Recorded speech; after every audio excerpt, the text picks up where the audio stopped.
Hey y'all, it's Bailey with Reclaim Grace. I'm so happy you clicked on this video today. We're going to be doing 4 projects that I absolutely love how they turned out. We're going for more winter vibes in this week's projects that I hope y'all enjoy. Y'all let me know which project is your favorite and we're going to get started right now. Roscoe, can you say hey to your fans? They wanted to see you, buddy. Say hey. Say hello. I hope everyone is doing well today. Our first project is this gorgeous wooden frame. It's been around my workshop for a while, but I'm pretty sure I didn't pay more than a couple dollars for it.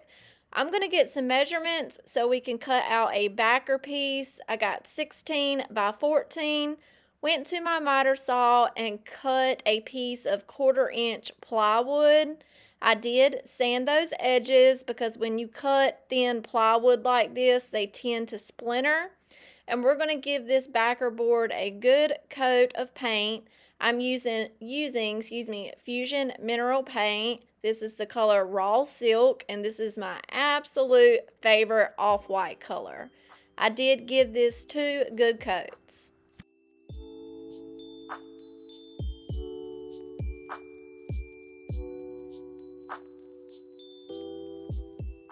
Once our paint was good and dry, we're going to use an oldie but goodie IOD stamp.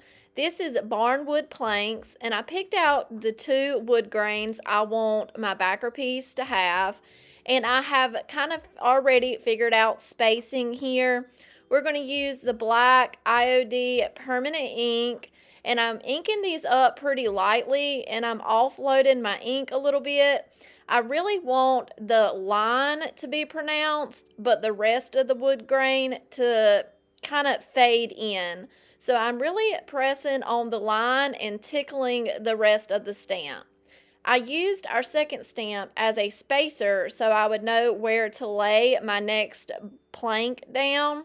So I'm just going to continue doing this, and as you notice, you can see I'm not re-inking every time when I go to fill in that little bottom area. We're going to fade this out in a little while, so it does not need to be really pronounced. With this stamp, I'm just going to lightly tickle the back of the stamp so we can get a cool wood grain look.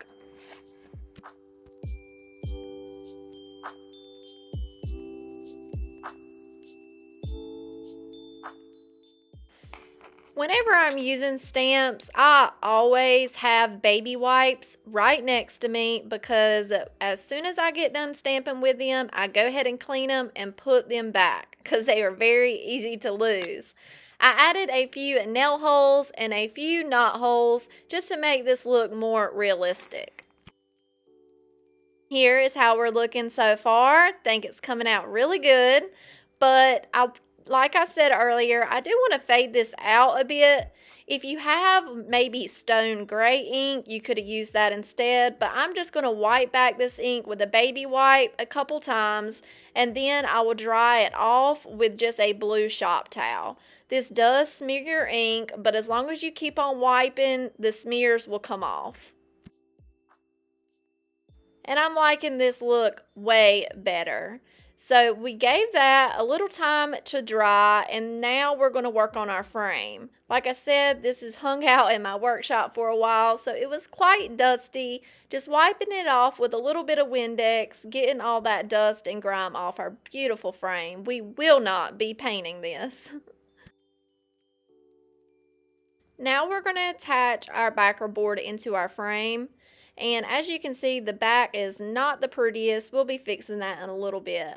I have this framing nail gun I ordered off of Amazon, and I love it. I have already used it so many times, and if y'all upcycle frames like I do, this is a good tool to invest in. It's in my Amazon storefront in the description box below, and it's less than $20.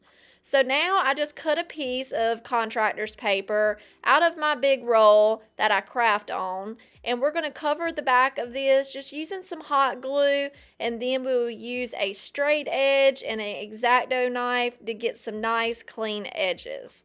I like to finish the backs of my projects because I sell them in my vendor booths and I just want them to seem professional and finished. Once we finished cleaning those edges up, I did attach a hanging hardware to the back of my frame. And now we're going to attach this gorgeous dusty wreath. I got this from Hobby Lobby. I think that tag says $5.99 and their Christmas was 50% off, y'all. So that is a great deal. I'm showing y'all what we're going to be stapling through. It's just a nice thick plastic ring. This might be a candle ring instead of a wreath, but it's the perfect size for this frame. I made sure I'm using the appropriate size staples. Going to staple through that plastic piece, and that seems like it's holding very well. Did not go through the back, so that was a little win for me, and I just applied one more staple. I lost a piece of greenery, but I could not find where it came off. So this project is done. It was nice and easy, but man, I love its simplicity. Y'all let me know what y'all think about this project. Priced it for $32.95.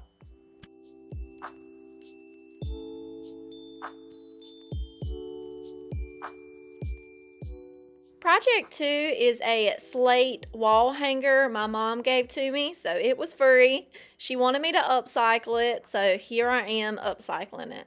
Got rid of that jute hanger, and it has an extra set of holes in it for some reason. Not sure why, but I want those gone. So I added a little bit of glue and some clay into those holes and just kind of smoothed that area out with my finger.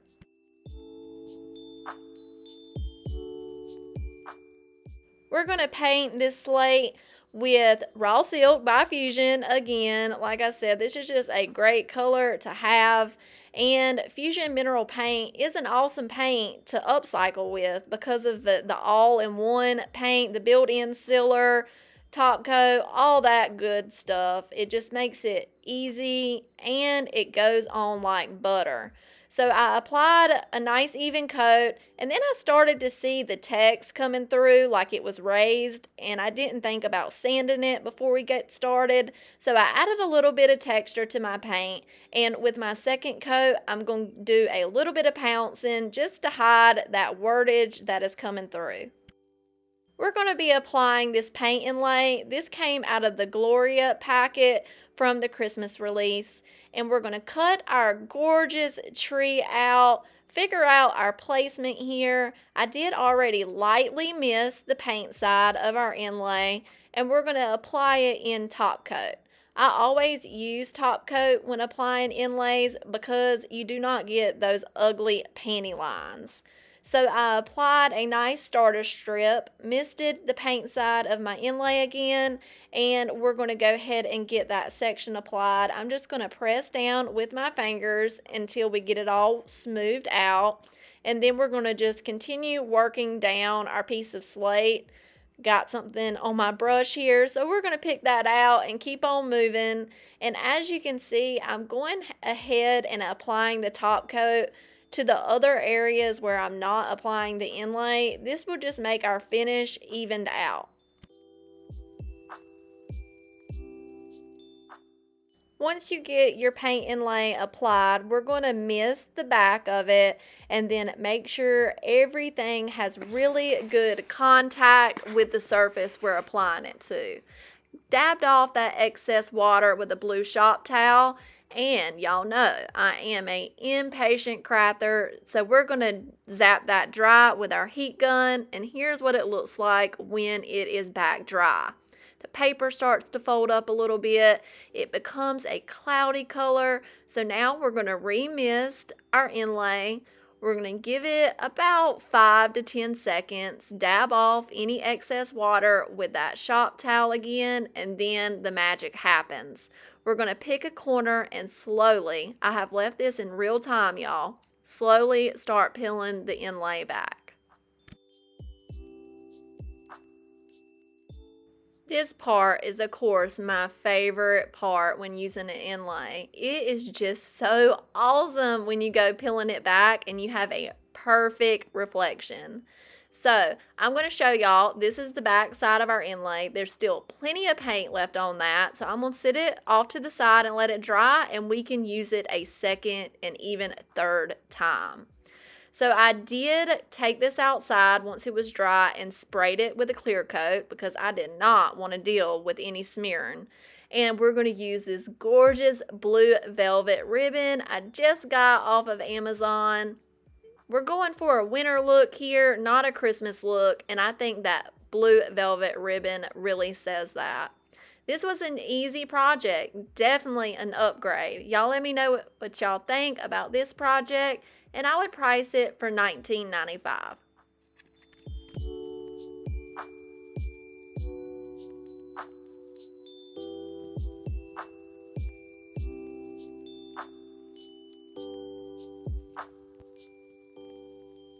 Are y'all ready for my favorite project in today's video? It is super simple and I love how it came out. We're going to get started with these ornament blanks. I think I picked them up from Lowe's. They're about $3.99 a pack, and I'm going to use about half of them in this project. We're going to start off by giving these a couple coats of raw silk by Fusion. I'm doing the front and back of all of our ornaments. If y'all are local to my area in Eastern North Carolina, a reminder, I sell all of these made-over items, all of the IOD products you see me using in my videos, as well as JRV products in both of my vendor booths. I have that information linked down in my description box below, plus both of these stores have Fusion mineral paint available. So before we get to stamping, I'm going to refill my ink pads. This ink lasts forever. I only do this maybe once a month or maybe once every 2 months. Not often, but they were getting a little dry, so this is how you re-ink your pads. When I'm not using my ink pads, I always store them upside down so they're ready to go when I'm ready to stamp. We're going to be using the Crockery IOD stamps. I got inspired to do this project from an interest post, and I knew I had to give it a try. We're going to do some in black ink and some in China blue ink. So just inking the back of that stamp really well, making sure I don't have any rogue ink outside of the stamp. I always keep a baby wipe next to me. We're going to flip it over onto our project and press down very well. We want this stamp to be nice and crisp.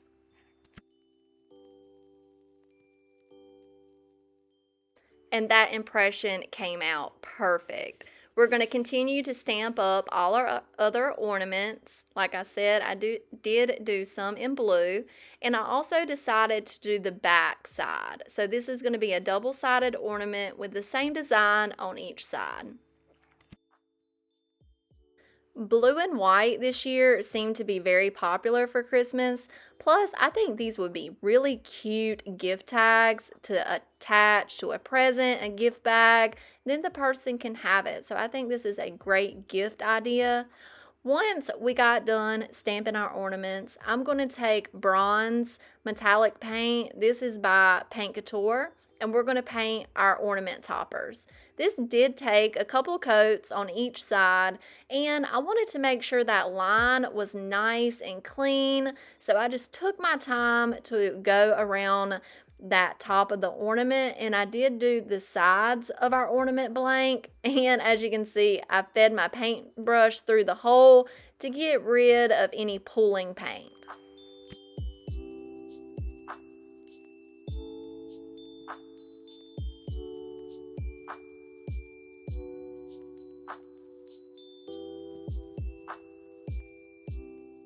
Now, here comes the fun part.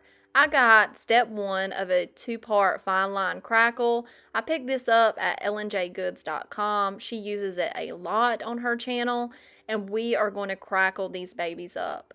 I'm applying a nice even layer of step 1 just onto the white area, the stamped area, and I did do front and the back. Of course, grunging and aging your project is always an optional step, but aging vintage projects really speak to me. So I think this is really what makes this project for me. So I'm just going to continue applying that step 1 to all front and back to our ornaments, and this gave it a nice shine look. I let that dry for a good hour, and now we're coming back in with part 2. This one is a lot thinner and it has like a yellow orange tint to it, but that does go away. We're going to apply step 2 the exact same way on top of our step 1 medium. I want to take a minute just to welcome everyone to my channel. I hope y'all are enjoying these makeovers today. If you are, please hit that like button and consider subscribing if you have not already. We are so close to that 6,000 milestone subscriber mark. Thank y'all so much. So here is how they are looking after that part 2 is dried, and it looks like ceramic to me, y'all. And that is the point. It has some nice fine line crackles to it, but we need to bring those crackles out. I'm going to do that by adding some Fusion Agent Wax, really buffing it into those fine cracks and then dabbing and wiping all the excess off. I did play around with this a little bit, kind of added some more here and there until I got it the way I liked it.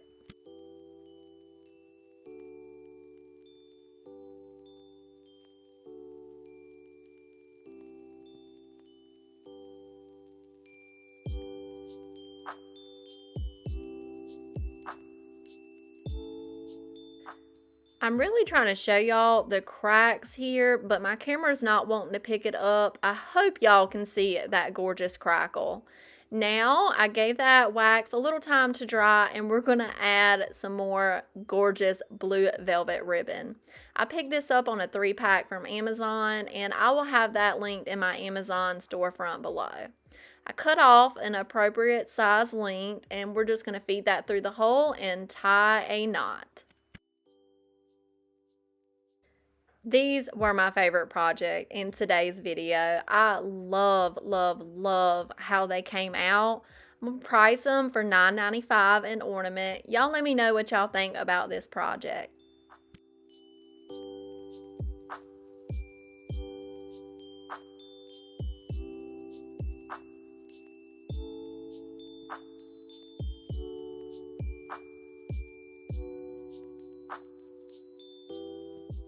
Our last project for today's video, we're going to start with the Les Cloche mold from IOD. This came out in the Christmas, and I finally have some back in stock in my vendor booths if y'all were looking for them.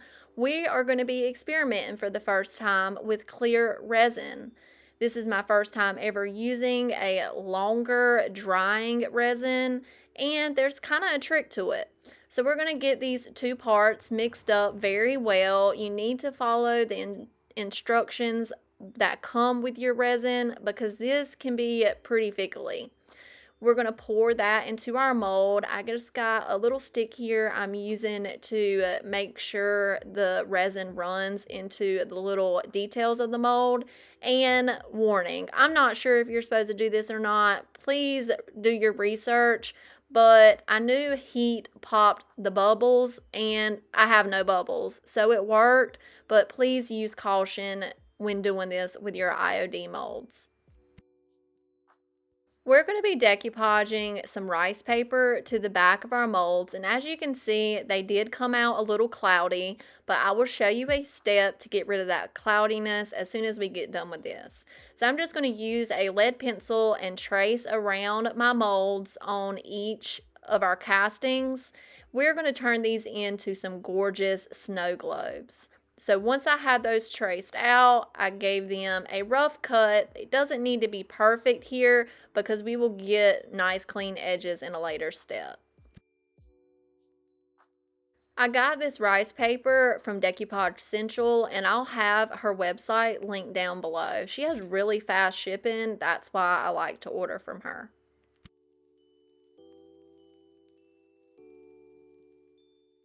Now we're going to get these decoupaged onto the back side of our castings. I'm just using polyacrylic matte here like I always use, and we're just going to do a little starter strip, making sure it's lined up the way I want it, and then we will continue applying the rest of the rice paper. Once I get it good and down, I do go over the top of the rice paper with a nice seal coat.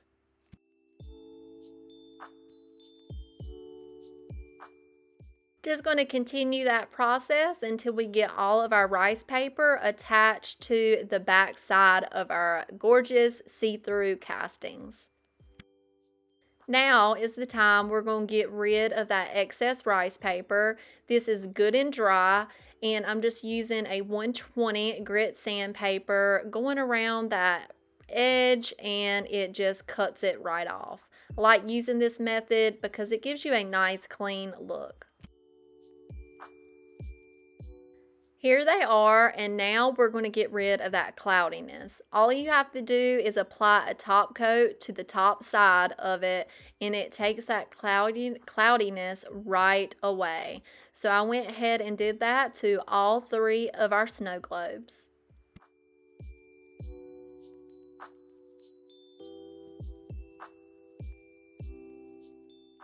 Now we're going to make our paper pop. We're just going to paint the back side of that rice paper, and this will make the colors stand out and be a lot more vibrant. I just did 1 coat to the backs of our snow globes, going all the way to the top and all the way to our base. Can y'all do me a favor and let me know what you think about this video quality? This is my 2nd week using this editing software. I feel like I'm getting the hang of it, but I want to know, can y'all hear me good? Is the lighting good? All that good stuff. Y'all's feedback is very important to me in learning how to do all this. So now we're going to paint the stands of our snow globe. I'm going to start off by doing just a 1 coat of some coal black fusion paint.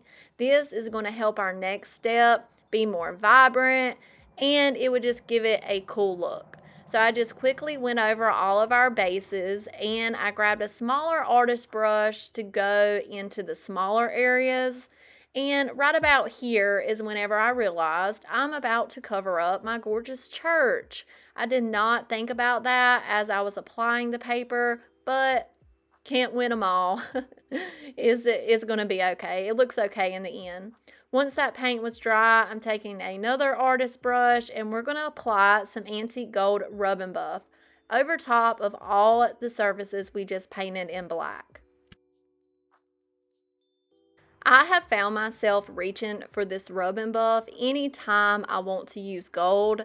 Don't get me wrong, I do love that Paint Couture bronze paint, but this just goes on like butter, and really I'm obsessed with it. I want to get some more colors to try out. What is your favorite rub and buff color?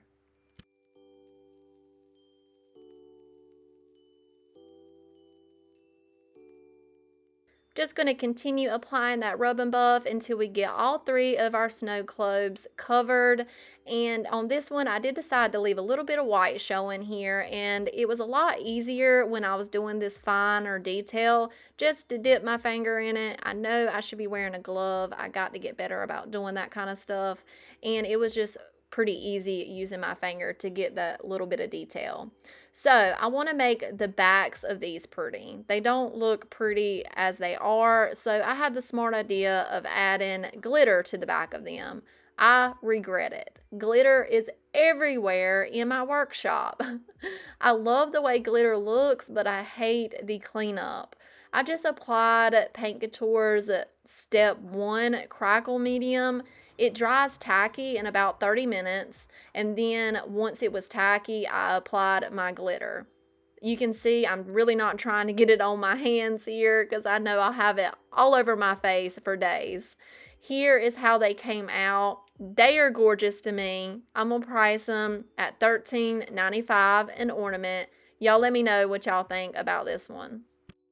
And that is it for today's video. Thank y'all so much for spending your time with me today. Go down in the comments right now and let me know which project was your favorite. If you got any inspiration from today's video, hit that subscribe button and I'll talk to y'all in the comments.